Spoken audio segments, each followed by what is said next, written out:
Indeed, you recently commented, Mr. President, that if it were not for the United States, European countries would be speaking German. Dare I say that if it wasn't for us, you'd be speaking French.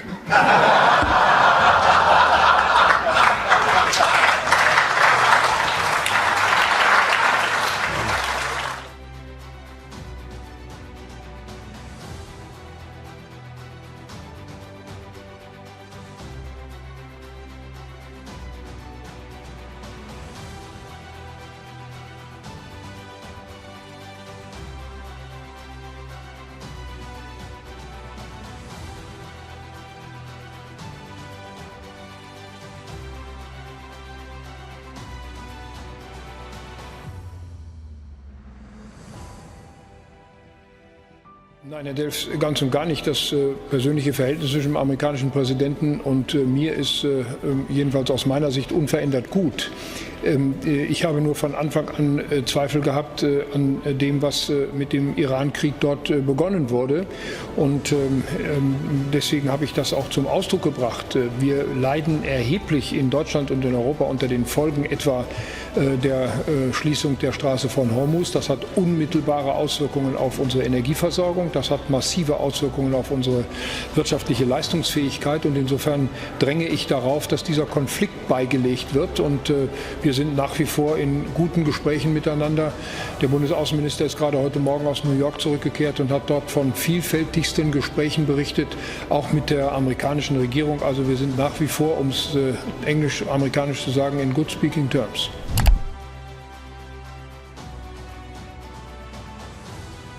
Perpecahan antara Eropa dan Amerika Serikat belum menunjukkan tanda-tanda mereda.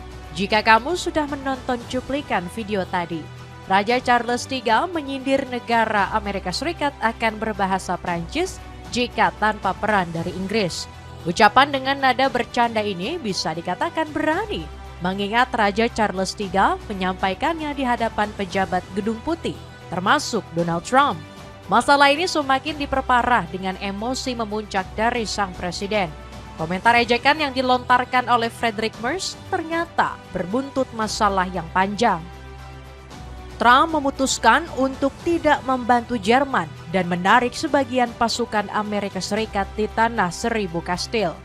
Keputusan ini diambil pada saat Iran mengeluarkan ancaman serangan terhadap militer Amerika Serikat apabila Trump tetap mempertahankan blokade.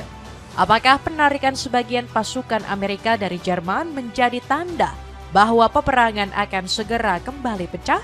Usut punya usut, Trump ingin menghukum Jerman selaku sekutu NATO yang dianggap sudah melecehkan dan tidak patuh pada perintah Washington. Trump juga langsung mengambil keputusan dengan menangguhkan Jerman dari keanggotaan NATO. Jerman menjadi negara kedua yang berpotensi dikeluarkan dari keanggotaan NATO setelah Spanyol juga sudah tidak sejalan dengan Donald Trump. Di saat hubungannya Amerika retak dengan Eropa, Trump malah berbuat semena-mena. Trump tertangkap kamera sedang melakukan manuver yang melanggar protokol dengan bergerak terburu-buru, memotong jalur Ratu Camilla. Pakar etiket Kerajaan Inggris menilai tindakan tersebut sebagai pelanggaran yang serius. Bagaimanakah Eropa membalas tindakan semena-mena dari Donald Trump? Akankah negara-negara benua biru kali ini bakal membantu Iran atau justru tetap berpihak pada sekutu? Cetak Gol coba merangkum Donald Trump diperangi sekutu setianya sebagai berikut. Semakin tidak harmonisnya hubungan Eropa dan Amerika. Keretakan internal di aliansi NATO semakin hari kian mengkhawatirkan. Oleh sebab itu, Donald Trump berencana baik memperbaiki hubungan dengan negara Eropa. Baru-baru ini, Trump dan Raja Charles III bertemu di Amerika Serikat dalam agenda menguatkan hubungan. Hari ini, ribuan personil militer AS, petugas pertahanan dan keluarga mereka ditempatkan di Inggris. Sementara personel Inggris bertugas dengan kebanggaan yang sama di 30 negara bagian Amerika, kata Raja Charles. Namun di saat Raja Charles III ingin mempererat hubungan, Trump malah melakukan hal blunder.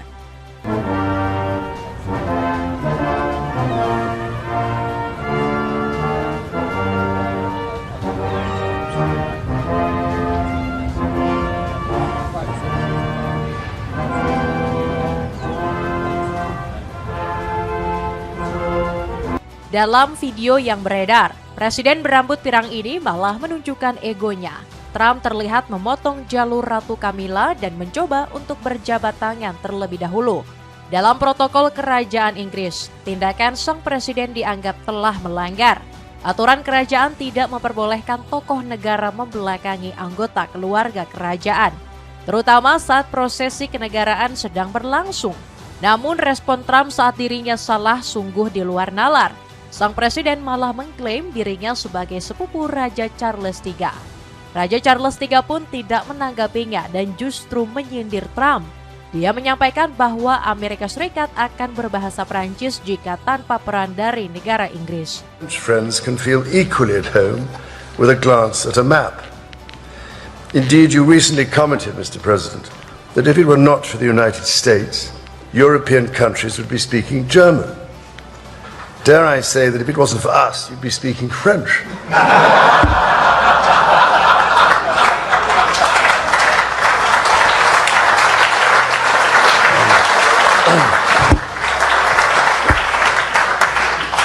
Komentar yang dilontarkan Raja Charles III hanyalah candaan agar suasana tidak tegang. Tetapi yang perlu diingat, Trump melanggar protokol tidak hanya sekali. Di bulan September lalu, sang presiden juga disebut tidak sopan karena membelakangi Raja Charles. Sikap semena-mena dari Trump menunjukkan bahwa dirinya tidak respect dengan petinggi Eropa. Gak mengherankan jika Friedrich Merz menyindir Trump yang sebenarnya tidak sekuat yang kita kira. Merz menyinggung Donald Trump yang tidak punya strategi dalam perang melawan Iran. The Americans clearly have no strategy. And the problem with conflicts like this is always that you don't just have to go in. You also have to get out again. We saw that all too painfully in Afghanistan for 20 years. We saw it in Iraq. So this whole affair is, as I said, ill-considered, to say the least. Dalam video tersebut, Merz mengatakan jika Iran telah sukses mempermalukan Trump. Para pejabat Amerika Serikat yang melakukan perjalanan ke Pakistan pulang tanpa membawa hasil. Jelas sekali, Iran sangat terampil dalam bernegosiasi, atau lebih tepatnya sangat terampil dalam tidak bernegosiasi. Membiarkan Amerika melakukan perjalanan ke Islamabad dan kemudian pergi lagi tanpa hasil apapun, kata Merz.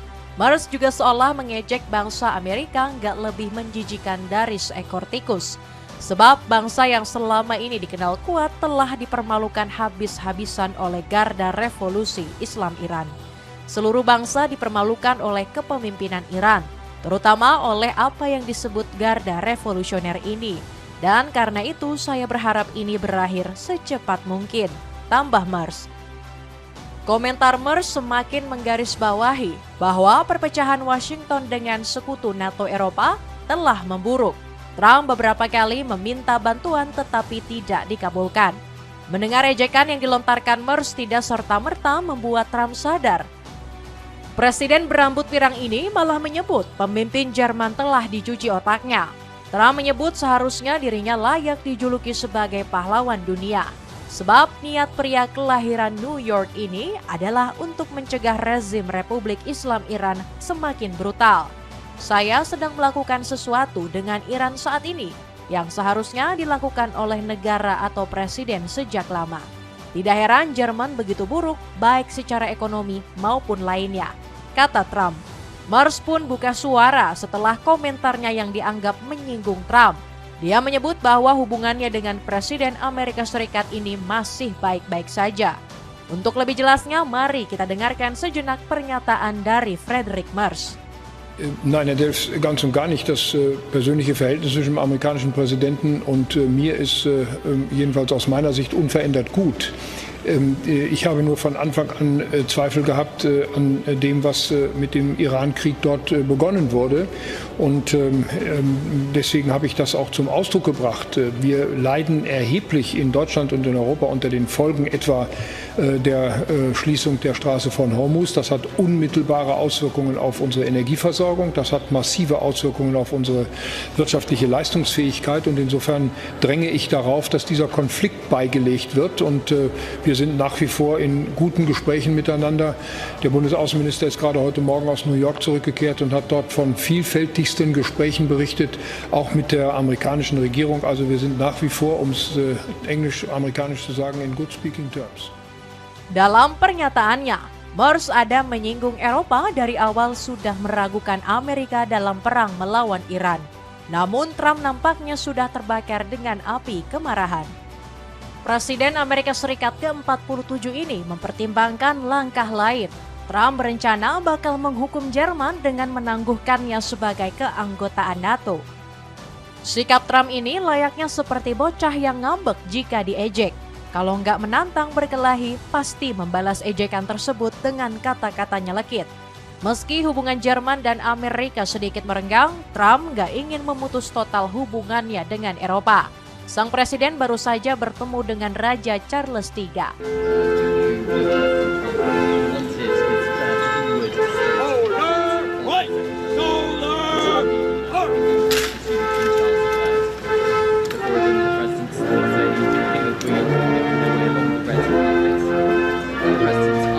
Pertemuan ini punya tujuan baik, yakni bisa mempererat kedekatan dengan Gedung Putih.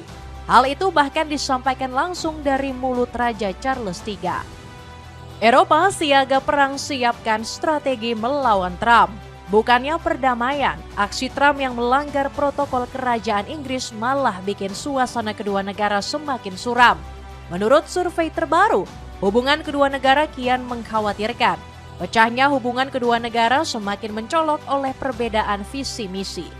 Inggris berpegang teguh pada multilateralisme dan patuh pada aturan internasional. Sementara Amerika di bawah kepemimpinan Trump cenderung unilateral dan transaksional. Publik Amerika dan Inggris merasa kecewa satu sama lain. Survei opini menunjukkan pada awal 2000, warga Amerika dan Inggris masih saling memandang positif dengan lebih dari 80% responden. Namun dalam 5 tahun terakhir, tingkat persetujuan warga Amerika terhadap Inggris turun menjadi 76%. Pandangan ini memburuk lebih bertahap dan hanya menyisakan 34% saja.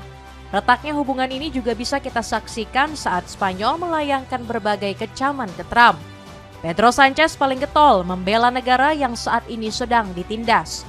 Perdana Menteri Spanyol ini berani menyebut Trump adalah dalang di balik kacaunya dunia. Pernyataan dan kecaman-kecaman dari Eropa bisa kita katakan sebagai langkah yang berani. Biasanya Trump yang gak senang akan terus memberikan tekanan hebat. Layaknya sebagai raja dunia, Trump bisa bebas memberikan sanksi, baik berupa ekonomi maupun konsekuensi lain. Yang paling terburuk adalah invasi besar-besaran seperti yang dilakukannya pada Iran dan Venezuela. Lalu seberapa tahankah negara-negara benua biru menghadapi tekanan dari Trump? Apakah negara-negara Eropa bakal menuruti perintah Washington atau terus melawan? Jawabannya bisa kita saksikan dari pernyataan Menteri Pertahanan Jerman, Boris Pistorius. Boris mengejek jika kekuatan Amerika tidak sekuat yang dibayangkan. Saat itu dia menyindir armada-armada tempur Paman Sam yang hangus tak berbekas diserang Iran. Ini bukan perang kami tidak memulainya. Apa yang diharapkan Trump dari segelintir kapal fregat Eropa yang tidak mampu dilakukan oleh Angkatan Laut AS yang begitu kuat, kata Boris Pistorius. Pernyataan berani dari Boris tentu bisa membuat Trump murka. Dan benar saja. Saat itu Trump menyebut bahwa peperangan baru bisa saja sewaktu-waktu pecah di tanah Eropa. Tetapi yang dilakukan negara-negara Eropa saat itu adalah dengan tidak meladeni Trump. Hasilnya sang presiden pun menyerah sendiri dan sampai detik ini belum melakukan tindakan apa-apa. Meski begitu, Eropa bukannya tanpa persiapan di tengah situasi geopolitik yang tak menentu. Sebut saja Jerman yang sudah siaga perang dengan menaikkan anggaran militer 32%. Anggaran di tahun 2027 bakal naik dari yang sebelumnya 82,7 miliar euro menjadi 105,8 miliar euro. Anggaran ini jadi yang terbesar dikeluarkan oleh negeri bir sejak tahun 1990. Bahkan anggaran ini telah melampaui tolak ukur belanja militer negara NATO di angka 2%. Setelah kalah dari Amerika di Perang Dunia Kedua, Jerman ingin perkuat anggaran militer untuk jangka panjang. Negara berjuluk para penyair ini sadar kebijakan Trump ke depannya akan semakin ngawur. Dapatkan jaket puffer super tebal bisa menambah kesan kecemu di saat musim hujan. Cek linknya di bawah ini. Amerika Serikat diprediksi kalah jika perang pecah. Kami berharap bahwa perpecahan Eropa dan Amerika bisa segera terselesaikan. Jika tidak, dunia tentunya bakal diselimuti dengan ketidakpastian situasi geopolitik yang semakin memanas. Eropa mungkin bisa bernasib sama seperti Iran dan Venezuela jika terus-menerus membangkang Washington. Tetapi yang perlu diingat, hampir semua negara kali ini berani melawan tirani Trump. Selama ini kita mengenal militer Amerika Serikat sebagai negara terkuat di dunia dengan kekuatan militer nomor 1. Tetapi data ini bisa dibantah dengan fakta-fakta di medan tempur.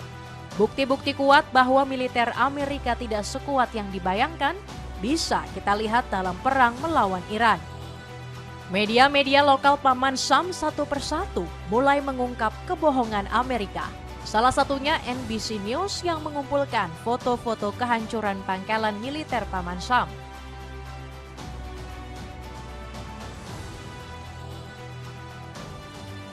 Mirisnya lagi, kehancuran pangkalan militer Paman Sam disebabkan karena jet tua Iran. Pangkalan di Kuwait hancur lebur di bom jet berjenis F-5 yang sudah berusia lebih dari 30 tahun. Jet tempur ini sendiri terbilang sangat tua karena diproduksi pada tahun 1960-an. Selain F-5, Iran juga punya jet-jet tempur yang usianya cukup tua seperti F-4 Phantom, F-14 Tomcat, dan jet tempur F-7. Padahal kalau kita lihat pesawat-pesawat yang ada di pangkalan militer AS jauh lebih gahar. Markas ini dilengkapi dengan jangkauan radar canggih, rudal Patriot, dan pengawasan regional. Media NBC mengklaim bahwa kerusakan yang ditimbulkan dari jet tua Iran mencapai miliaran dolar. Pentagon awalnya menyimpan rapat aib-aib tersebut. Mereka nggak ingin reputasi Amerika Serikat yang dikatakan negara adidaya bisa tercoreng. Bahkan prajurit-prajurit yang bertugas sempat melarang jurnalis untuk meliput. Tetapi seperti peribahasa, sepandai-pandainya menutupi bangkai pasti akan tercium juga. Iran benar-benar sudah membuat Amerika Serikat tersipu malu dalam perang kali ini. Ucapan dari Frederick Merz bukan sekedar ejekan melainkan kenyataan pahit yang harus dihadapi. Dapatkan jaket anti air yang cocok dipakai buat naik gunung dan menemani aktivitas outdoor kamu. Cek linknya di bawah ini. Itulah ulasan Donald Trump diperangi sekutu setianya. Bagaimanakah pendapatmu? Apakah Eropa masih tetap berdiri pada negara yang tertindas dan tidak takut dengan tekanan Amerika? Atau justru tekanan yang diberikan Donald Trump bakal menciutkan nyali para pemimpin benua biru? Coba tulis pendapatmu di kolom komentar di bawah ini.